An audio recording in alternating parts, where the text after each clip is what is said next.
Coucou, ici le Covid. Le retour du Covid. Ah non, je rigole, c'est juste des nouvelles études et des nouvelles informations sur les effets du Covid sur le corps. Je trouve ça super intéressant puisque comme c'est un peu nouveau, que ça a été polémique et tout, puis maintenant c'est un peu tassé puisque comme il y a la guerre, on oublie. Hein. On oublie. Mais moi je trouve ça super intéressant, j'aime tous les domaines, histoire, science, tout ça, donc j'aime bien, j'ai envie d'en parler. Donc c'est parti, mais déjà d'abord un petit peu de promo. Hein. J'ai fait des playlists, j'ai fait d'autres vidéos, n'hésitez pas à aller les voir si ça vous intéresse. Voilà, donc sur la Russie. Puis je complète, hop là. Hein. Nouvelles sanctions contre les filles de Poutine, Depardieu, porte grosse. Voilà, on a compris. Célébrité youtubienne, il y a Norman, il y aura également, je vais sortir la vidéo sans doute aujourd'hui. Si elle n'est pas déjà sortie de nos chers amis boutiquiers, de la réaction complètement folle de ces influenceurs qui deviennent zinzin, Ouzoul, Bench et Papacito. Mais bon, Papacito s'est calmé, j'ai vu sa dernière vidéo, ça va, il est cool comme gars, mais bon. Donc célébrité youtubienne, ça sera sans doute là, scandale sanitaire, voilà. Donc là, je vais faire peut-être un onglet santé, voilà, nouvelle playlist, je vais dire un onglet, une nouvelle playlist santé. Donc on est parti, on perd pas plus de temps. Donc le premier article, hein, Covid-19, thrombose, embolie pulmonaire. Une étude confirme un risque accru de graves symptômes après une infection. Dans une étude publiée cette semaine, des chercheurs suédois ont étudié le risque de développer une thrombose veineuse profonde, une embolie pulmonaire après une contamination au virus. La thrombose qu'on devait avoir aussi quand on est vacciné. Ce risque est présent jusqu'à 6 mois après une infection. Donc ça c'est intéressant je trouve parce que voilà, il y a plein de gens qui ont eu le Covid et qui se sont dit c'est qu'une grippette. Mon système immunitaire il a tout fait tout seul, c'est easy. Puis au final easy et puis ils sont morts après, des mois après. Bah tu vois, peut-être qu'on commence à comprendre les raisons du coup, c'est chaud. Une infection au SARS-CoV-2 est susceptible d'avoir de longues conséquences sur le long terme pour la santé d'une personne contaminée. Mais en plus, ce qui est chaud, c'est que voilà, c'est qu'un seul type de SARS-CoV-2. Et après, il y a tellement de variants que par rapport aux variants, ça change et t'as pas forcément les mêmes symptômes aussi également. Donc c'est un peu complexe en fait. Hein. Cette maladie est plus complexe qu'il n'y paraît. Selon une étude publiée mercredi 6 avril dans le British Medical Journal. Ce qui est sûr, c'est qu'elle est hyper épidémique. Enfin bref. Le Covid-19 a encore le risque de développer des caillots sanguins graves jusqu'à 6 mois après l'infection. La dépêche du fait le point sur ces nouvelles informations. Que dit cette nouvelle étude? Il était déjà connu que le Covid-19 augmente le risque de caillots sanguins graves comme une thrombose veineuse. Mais on avait moins d'informations sur la durée pendant laquelle ce risque est accru, il a varié pendant les différentes vagues épidémiques.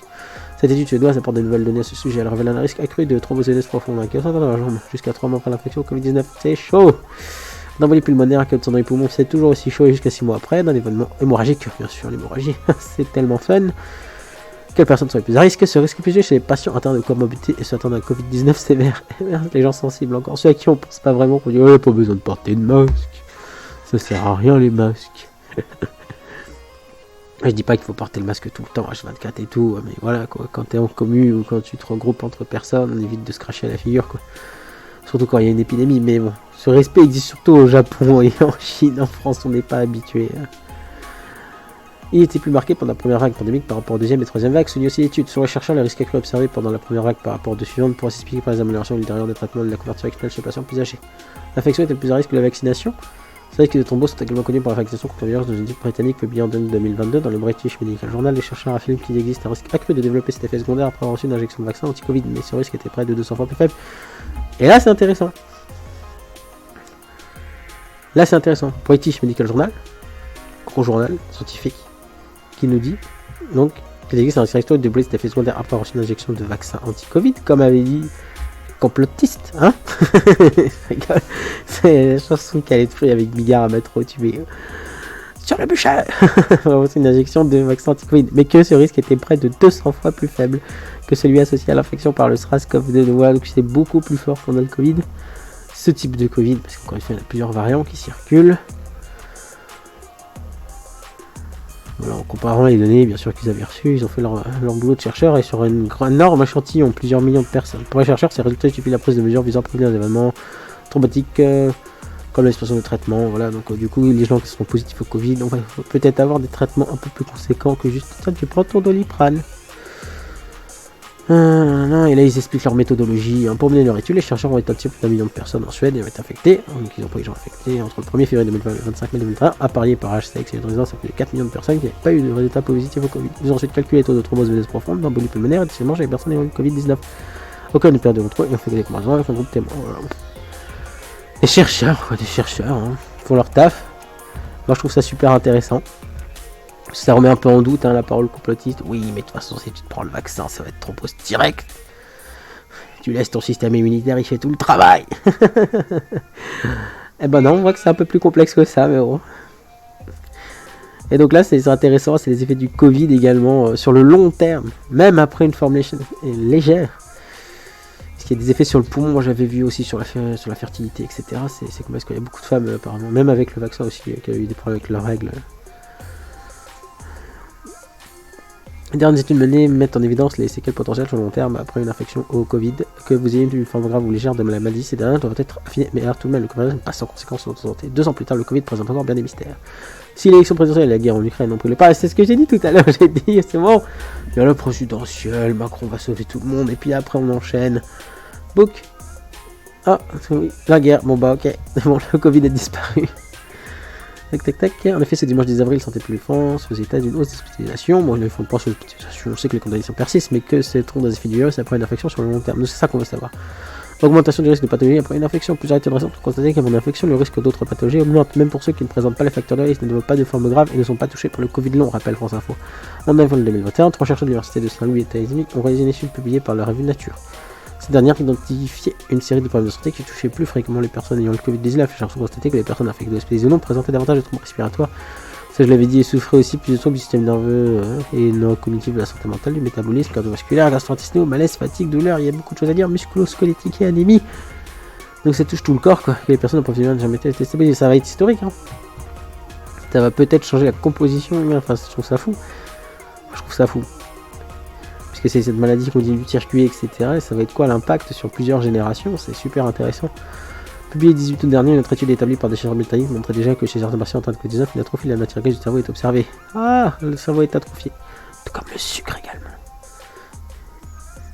Il vous crée un déclin cognitif. Et les résultats de cette étude sont les mêmes chez les personnes hospitalisées avec des formes graves comme chez les personnes ayant présenté pas de symptômes. Des résultats similaires à l'étude menée en avril 2021. Voilà, cette atrophie est améliorée observée au cours du vieillissement. On va être vieux plus vite, merci alors. Le problème cardiaque plus fréquent, c'est chaud. Une étude portant sur la cardiaque a permis de mettre en lumière un risque d'AVC plus élevé chez les personnes testées positives au coronavirus. Là aussi, c'est chaud quand même. Cet effet est multiplié par 1,52, c'est pas rien. Le risque d'embolie pulmonaire par 2,93, donc plus de 2 fois plus. Enfin, celui de syndrome coronaire aigu par 1,72.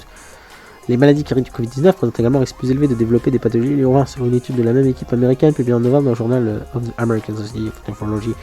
Les données portent en particulier un risque d'insuffisance rénale terminale multiplié par 3 chez les anciens malades du Covid-19 et par 2,15 chez ceux qui n'ont pas été hospitalisés.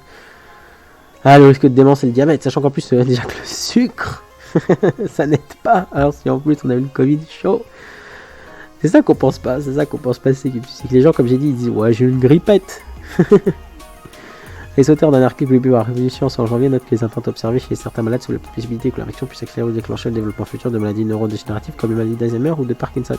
Une dernière lecture de ces données, publiée le 21 mars dans The Lancet, observe que les personnes guéries du Covid-19 posent de chance plus 40% de développer un diabète de type 2 dans l'année qui suit.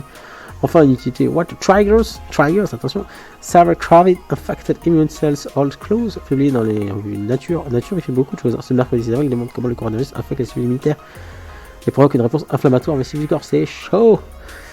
Effectivement, il y a vraiment toutefois chez le programme de France Info, les études récentes ont eu un risque indiscutable de certaines pathologies pour les maladies quotidiennes, mais sur des éléments qui restent rares. Il est impératif que d'autres éléments comme le tabac et l'alimentation, moi je l'ai dit, le diabète c'est le sucre.